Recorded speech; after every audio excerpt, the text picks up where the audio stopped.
لیکن جب ان کے سامنے کشمیر کا مسئلہ اٹھایا گیا تو انہوں نے کہا کہ اس کو وہ کوئی مسئلہ نہیں سمجھتے۔ رچرڈ ہالبروک کی یہ ذاتی رائے ہو سکتی ہے، لیکن یہ جو مسلسل ڈرون اٹیکس ہیں، ان ڈرون اٹیکس کے باعث پاکستانی عوام کی ایک بڑی اکثریت اب امریکہ کو بھی پاکستان کا ایک دشمن سمجھنے پر مجبور ہوتی جا رہی ہے، اور اس چیز کا شاید انہیں احساس نہیں ہے۔ پاکستان میں جو اس وقت یہ انتہائی نازک صورتحال ہے، پاکستان کی داخلی سلامتی کے لیے خطرات میں اضافہ ہو رہا ہے۔ کیا ہماری سیاسی قیادت کو ان حالات کی نزاکت کا احساس ہے؟ اس پر آج ہم گفتگو کریں گے۔ ہمارے ساتھ موجود ہے جناب منظور احمد بٹو صاحب، وفاقی وزیر ہیں اور پیپلز پارٹی کے رہنما، جناب جاوید ہاشمی صاحب، مسلم لیگ نون کے سینئر رہنما، رکن قومی اسمبلی، اور جناب سینیٹر طارق عظیم صاحب، مسلم لیگ قائد اعظم کے مرکزی رہنما۔ منظور بٹو صاحب، یہ جو صورتحال ہے اس میں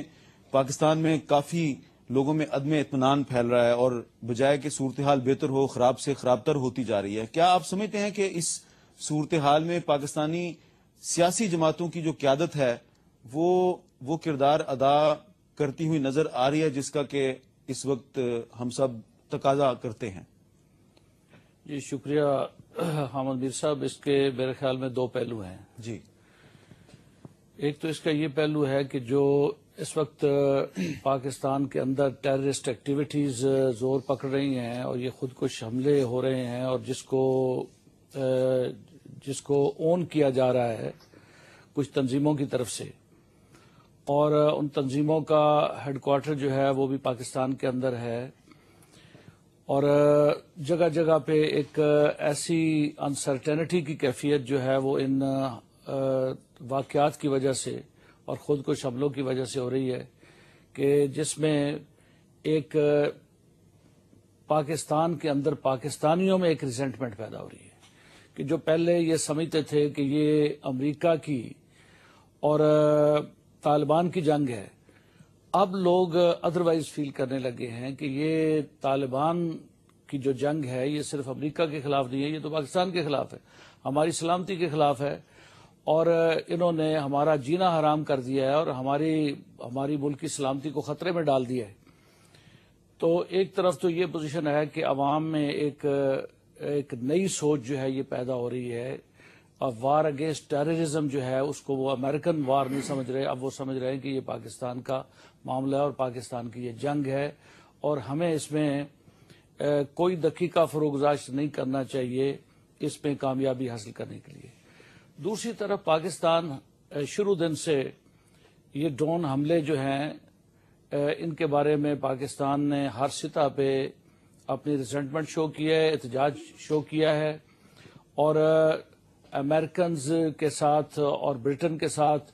اور باقی فورسز کے ساتھ انہوں نے ہر سطح پہ ان کو یہ ریئلائز کرایا ہے کہ اس سے وار اگینسٹ ٹیررزم ہمارے لیے مشکل ہوتی جا رہی ہے، اور اس سے پیچیدگی پیدا ہو رہی ہے اور لوگوں میں ریزنٹمنٹ پیدا ہو رہی ہے کہ بے گناہ شہری مارے جا رہے ہیں، اور پاکستان ایک خود مختار ملک ہے اور ہم اس کی اجازت نہیں دے سکتے آپ کو کہ آپ اس کو اس انداز میں جاری رکھیں جس طریقے سے آپ نے جاری رکھا ہوا ہے۔ اور آپ نے دیکھا ہے میر صاحب کہ ابھی پارلیمنٹ کی جو ایک کمیٹی بنی ہے، اس کمیٹی میں ایک جو ساری جماعتوں کے لوگ اس میں موجود ہیں، اور انہوں نے ہماری قومی سلامتی کے حوالے سے جو فیصلے کیے ہیں اس میں انہوں نے یہ واضح طور پہ، رضا اربانی صاحب اس کے چیئرمین ہیں، انہوں نے کہا ہے کہ امریکنز کو اس کی کھلی چھٹی نہیں دی جا سکتی، اور میں سمجھتا ہوں کہ یہ جو کولیکٹیو وزڈم ہے اور جو کولیکٹیو فیصلہ ہے جو پولیٹیکل ول سے کیا گیا ہے، پارلیمنٹ کا فیصلہ، اس کے لانگ لاسٹنگ ایفیکٹ ہوں گے، اور یہ پورے پاکستان کی نمائندہ حیثیت کی حامل ایک کمیٹی ہے، پارلیمنٹ کی کمیٹی،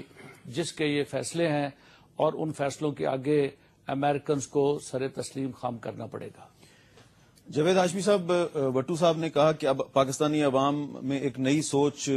ڈیولپ کر رہی ہے کہ طالبان بھی پاکستان کے خلاف ایک جنگ لڑ رہے ہیں، تو کیا رچرڈ ہالبروک کا کہنا یہ درست ہے جو انہوں نے آج نئی دلی میں کہا کہ پاکستان، امریکہ اور انڈیا کو ایک مشترکہ دشمن کا سامنا ہے؟ پہلی بات تو یہ ہے جی کہ امریکہ نے عراق میں جنگ اس لیے کی تھی کہ وہاں ایٹمی نیوکلیئر ویپنز موجود ہیں۔ آج پسپائی اختیار کر رہے ہیں، یہ ایک ثابت کیے بغیر 10 سال کے بعد اب واپسی کی باتیں کرتے ہیں۔ इसी तरह पाकिस्तान में ये अमेरिका की मुसल्लत करता जंग है, ये बाई प्रोडक्ट्स हैं, बाकी चीजें बाई प्रोडक्ट्स के। अगर 2006 तक पाकिस्तान के अंदर कोई सुसाइडल अटैक नहीं हुआ, 2004 में अफगानिस्तान या उस इलाके में होते रहे, इस खित्ते में ये था नहीं। ये हमें जो जंग जो मिली है, ये अमेरिका की पॉलिसियों का समर है, और पाकिस्तान के अवाम पूरी तरह जानते हैं, और अमेरिका के अवाम भी जानते हैं कि ये जंग, जिस तरह बुश साहब को वापसी के लिए ओबामा को लाना पड़ा, अब ओबामा साहब को भी शुरू में ही 3 दफा वो इसको तब्दील कर चुके हैं। ये कह चुके हैं कि हम वहां फौज नहीं भेजेंगे, जबकि आज भी लोग कहते हैं शहबाज एयरबेस, खालिद एयरबेस और 2-3 और एयरबेसेस से, यहां तक वेस्टर्न प्रेस लिख रहा है कि ड्रोन अटैक्स यहीं पाकिस्तान की सरजमीन से हो रहे हैं। तो इस लिहाज से ये जो तालिबान की एक यहाँ पे कुव्वत खड़ी हुई है, उनको कोई डिफेंड नहीं करना चाहता, कर भी नहीं सकते, हम करना भी नहीं चाहिए, बल्कि डर लगता है कि इंडिया और अमेरिका उनके अंदर भी इन रोड्स बनाने में कहीं कामयाब ना हो गए हों। लेकिन बुनियादी जंग जो है वो इस मुल्क में तवाजुन को इंडिया के हक में करने के लिए और इसराइल के हक में करने के लिए पाकिस्तान की जो यकजहती है, स्टेबिलिटी है। देखिए, हमें 3 चीजें चाहिए, एक हमें यूनिटी चाहिए, स्टेबिलिटी चाहिए, प्रॉस्पेरिटी चाहिए। ये हम खुद कर सकते हैं, अमेरिका की मदद के बगैर। हमें काम करने का मौका दें तो हमने रेस्टोरेशन ऑफ जुडिशरी भी कर लिए, हमें मौका मिले तो इस जंग का सामना भी हम कर लेंगे। लेकिन अमेरिका जब इन्वॉल्व होके लोगों के ऊपर आज भी ड्रोन हमला करेगा, जनूबी वजीरिस्तान में, ये मुल्तान के करीब है, वहां से जितने जख्मी हैं वो मुल्तान के निश्तर अस्पताल में आते हैं, तो हमें मालूम है कि वहां जो रिएक्शन हो रहा है, वो रिएक्शन उसके अंदर सिंपथीज उन लोगों को, जो जख्मी निश्तर अस्पताल मुल्तान में आ रहे हैं, उनमें ज्यादा तादाद के लोगों की है इस वक्त। तो कभी इस्माइल खान से भी आ जाते हैं, वहां के लोकल्स, वहां के जो जख्मी होते हैं, वहां से आम बीमारियों वाले, मतलब वहां से कोई ये जो है तालिबान नहीं है, वो आम आदमी है। जी तारिक अजीम साहब, ये जो सूरत हाल है, इसमें अब पाकिस्तान को क्या करना चाहिए? आप ये समझते हैं कि जैसे भट्टू साहब ने कहा कि पार्लियामेंट की एक जो खुसूसी कमेटी बराए कौमी सलामती है, उसकी सिफारिशात सामने आ रही हैं और वो ये कह रही है कि अमेरिका को पाकिस्तान में खुली मुदाखलत की इजाजत नहीं मिलेगी। क्या पार्लिमानी कमेटी की सिफारिशात के जरिए आप ड्रोन अटैक्स को रोक सकते हैं?